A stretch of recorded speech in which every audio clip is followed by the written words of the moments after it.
Hi, my name is Sairah, and I'm a licensed clinical social worker. And I'm here today to discuss a bit more about how you can support your kids through dating, new relationships, or even establishing healthier relationships.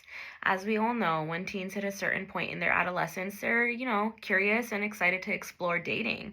So when they do venture into that space, the number one thing I tell parents is that let's create a space of, support, of open, dialogue surrounding their dating lives or everything else they're experiencing where there's no judgment and there's no shame because we want to create a secure connection that they can rely on you and feel emotionally safe to talk about what they're going through.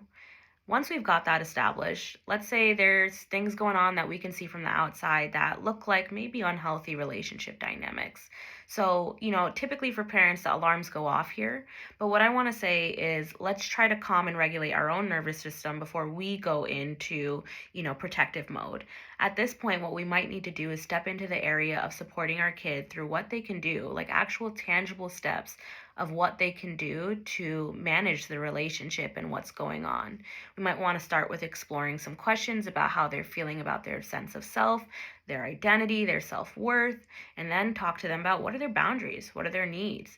Then we can go into guiding them about, hey, like maybe you can try communicating your boundary or your need this way. Or maybe we can start creating some sense of independence and, making sure that you're doing things for you too outside of the relationship, all those type of conversations we can have.